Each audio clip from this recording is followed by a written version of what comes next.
BPL चौराहा, अब नया नाम सरदार वल्लभ भाई पटेल चौराहा इन दिनों राजनीति का मुख्य केंद्र बिंदु बनता जा रहा है।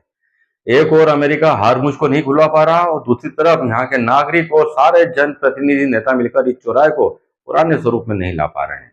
अब ये चौराहा फोटो सेशन के लिए एक बहुत ही शानदार स्पॉट बन गया है। जब भी आपके पास कुछ काम ना हो, इस चौराहे पर आ जाइए, चौराहे खुलवाने की मांग कीजिए, आश्वासन पाइए और फिर यहाँ से चले जाइए। पिछले कुछ महीने से तो यहाँ पर लगातार ऐसा ही कुछ चल रहा है, क्योंकि प्रशासन की मंशा बिल्कुल नहीं है इस चौराहे को पुराने स्वरूप में लाने की। क्योंकि अभी तक कांग्रेस की बात करें, चाहे बीजेपी की बात करें, आम नागरिकों की बात करें या फिर सामाजिक संगठनों की बात करें, सभी इस चौराहे को खुलवाने की मांग कर चुके हैं, मगर प्रशासन अभी इस बारे में कोई निर्णय नहीं ले पा रहा है। लगातार यहाँ पर इस चौराहे को पुराने स्वरूप में लाने की मांग की जा रही है, क्योंकि इस चौराहे के बंद हो जाने से लोग आपस में उलझ रहे हैं, छोटे मोटे एक्सीडेंट रोज हो रहे हैं। मगर बात करें प्रशासन की हो, चाहे यातायात विभाग की हो, चाहे पुलिस विभाग की, कोई भी अभी इसको खुलवाने के लिए राजी होता नजर नहीं आ रहा है। हाल का ही वाकया लीजिए, जब बीजेपी के कद्दावर नेता भी इस चौराहे को खुलवाने के लिए यहाँ पर पहुंचे। मौके पर एडिशनल एसपी और अन्य पुलिस और यातायात विभाग के अधिकारी मौजूद थे। काफी देर तक यहाँ पर आपस में चर्चा चलती रही। चौराहे की तरफ इशारा कर करके बताया गया कि किस तरीके से यहाँ पर लोगों को अव्यवस्थाएं हो रही, मगर परिणाम वही, सिर्फ आश्वासन मिला है। अब दूसरी बात हम ये करें कि बीजेपी के जिन कद्दावर नेताओं को चौराहा खुलवाने के लिए जाना पड़ा, क्या उन्हें यहाँ आने की आवश्यकता थी? क्योंकि सरकार भी उनकी है, सिस्टम भी उनका है। सिस्टम के अंदर यदि कोई गलती है तो उसको वो भेद क्यों नहीं पा रहे हैं? उन्हें क्यों सड़क पर आना पड़ रहा है? वो तो फोन पर काम करवा सकते हैं, तो फिर उन्हें इस जगह आकर क्यों फोटो सेशन करवाने पड़ रहे हैं? जनता के बीच में यही प्रश्न उमड़ रहा है, कौंध रहा है। इन कद्दावर नेताओं की जब तूती चलती है तो बड़े से बड़े काम चुटकियों में हो जाते हैं, मगर चौराहे को खुलवाने के लिए यहाँ पर अधिकारियों के सामने गिड़गिड़ाने की जरूरत कहाँ पड़ रही है? अपने बड़े नेताओं से इस संबंध में चर्चा कर सकते हैं और फिर सारे काम फोन पर ही या आदेश के माध्यम से हो सकते हैं। यदि उनको जनता के हित की इतनी ही चिंता है, तो फिर इसमें आश्वासन मांगने वाली बात कौन सी आती है? इस बार भी ऐसे ही हुआ। यहाँ पर उन्हें 2 दिन का आश्वासन दे दिया गया है। सारे नेतागण यह कहते हुए गए कि 2 दिन में यह चौराहा खुल जाएगा, नहीं खुलेगा तो हम खुलवाएंगे। अरे भाई, कब खुलवाएंगे आप? अब तो खुलवा देना चाहिए था आपको। इस चिलचिलाती गर्मी के अंदर यहाँ पर लोग आपस में उलझ रहे हैं, टकरा रहे हैं, गिर रहे हैं, तब भी आपका ध्यान इस ओर गंभीरता से क्यों नहीं जा रहा है? इस चौराहे के नव निर्माण के बाद से ही यहाँ पर जो परेशानियों का सिलसिला शुरू हुआ है, वो आज तक चल रहा है। जनता इस चौराहे से निकलने से कतराती है, मगर मुख्य चौराहा होने के कारण यहाँ से गुजरना भी उनकी मजबूरी है। और तो और कुछ समय पहले यहाँ पर शाम के समय एक तरफ से दूसरी तरफ जाने पर भी पाबंदी लगा दी गई थी, यानी कि आपको एक लंबा चक्कर काटकर आपको दूसरी तरफ जाना है। समझ में नहीं आता यहाँ पर इस चौराहे पर कौन सा प्रयोग किया जा रहा है या फिर कौन सी भड़ास निकाली जा रही है। पुराना स्वरूप का चौराहा था, लोग आ रहे थे, जा रहे थे। यहाँ पर यदि व्यवस्थित रूप से यातायात पुलिस कर्मियों की नियुक्ति कर दी जाए तो वह यातायात को संभाल सकते हैं, मगर यातायात पुलिस कर्मी तो कभी कभार ही दुर्लभ ढंग से दर्शन देने के लिए मंदसौर की सड़कों पर अवतरित होते हैं।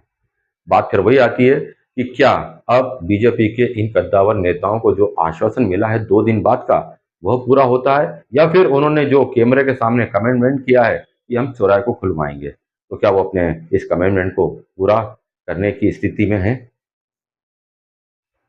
मंदसौर शहर की एक बड़ी समस्या है। प्रत्येक जागरूक व्यक्ति ने इस संबंध में अपने अपने विचार सोशल मीडिया के माध्यम से, अखबार के माध्यम से हमने समय समय पर पढ़ा है। कई आंदोलन प्रदर्शन अपनी जगह हुए हैं। आज फिर हमने एसपी साहब से इस संबंध में बात की। अभी एडिशनल सर से जो बात की है, हमने कहा कि जो पुरानी व्यवस्था है, अगर हमने ये रोटरी तोड़ी है तो इसको ड्रम लगा के आप 2 दिन देखो तो सही, और आप इसकी वीडियो रिकॉर्डिंग कराओ कि अभी जो ट्रैफिक जाम होता है उसके बनिस्बत अगर उसमें कम होगा और सुविधाएं बढ़ेगी तो आपको उसको लागू करना चाहिए।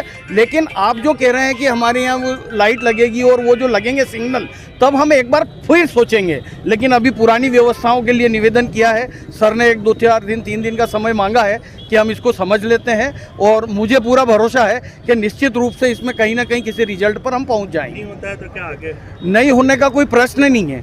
नहीं होगा तो उसके आधार वो भी बताएंगे, हम भी बताएंगे। हमारे पास भी 10-20 पॉइंट है। फिर आज एक पॉइंट पे बात करिए, अगर अगली होगी तो हम ट्रैफिक के जवान बढ़वाएंगे, ट्रैफिक पुरानी तरीके से रोकेंगे, हम सोशल कार्यकर्ताओं की नियुक्ति करेंगे और मंदसौर का अर्थ जगत, व्यापार जगत की ओर से कुछ लोगों की, एनसीसी कैंडिडेट की कुछ मामूली वेतन पे हम इनको लगाएंगे। ऐसा मेरा सुझाव पहले ट्रैफिक और यातायात के उसमें भी था। आज फिर उस बात को दोहरा रहा हूँ कि नहीं होगा तो हम निजी तौर पर भी किन्हीं 2-4 कार्यकर्ताओं को लगा के वैतनिक रूप से भी इस व्यवस्था को बिल्कुल सुधारेंगे। हरमुज नहीं है यहाँ, चूँकि यातायात की जो नई व्यवस्थाएं लागू की है उसके कारण मजबूरी में लोगों को रॉन्ग साइड जाना पड़ता और रोज़ एक्सीडेंट की संभावना बन रही थी। तो निश्चित रूप से यदि शहर के हित में कोई अच्छा निर्णय कर सकते हो तो निश्चित रूप से प्रशासन को शहर के निवासियों द्वारा अच्छे सुझाव देने की व्यवस्था है और उसी व्यवस्था में हमने प्रशासन के, क्योंकि हम भी सहयोगी हैं, तो हम तो चाहते हैं कि अच्छी व्यवस्था बने। कहीं त्रुटिपूर्ण निर्णय हो गए हों तो उन निर्णयों को वापस करके और पुरानी व्यवस्था को लागू करके भी शहर की यातायात की व्यवस्था को सुधारा जा सकता है, ऐसा हमने सुझाव दिया है। वो हमारे सुझाव से प्रशासन सहमत है। निश्चित रूप से ये व्यवस्था पुनः ठीक बनेगी और लोगों को जो असुविधा हो रही है उस असुविधा से मुक्ति मिलेगी। कब तक हो जाएगा वो प्रशासन का वो है निर्णय। उन्होंने कहा कि 2 दिन में इसको व्यवस्था को ठीक करेंगे। जनता की बार बार मांग आ रही थी, कहीं न कहीं ये जगह ऐसी हो गई थी कि आए दिन कहीं न कहीं एक्सीडेंट हो रहे थे। उसको लेकर आज प्रशासनिक अधिकारियों बातचीत हुई है, उसका उचित समाधान निकालने के लिए कुछ सुझाव हमने दिए हैं, कुछ सुझाव उनके हैं।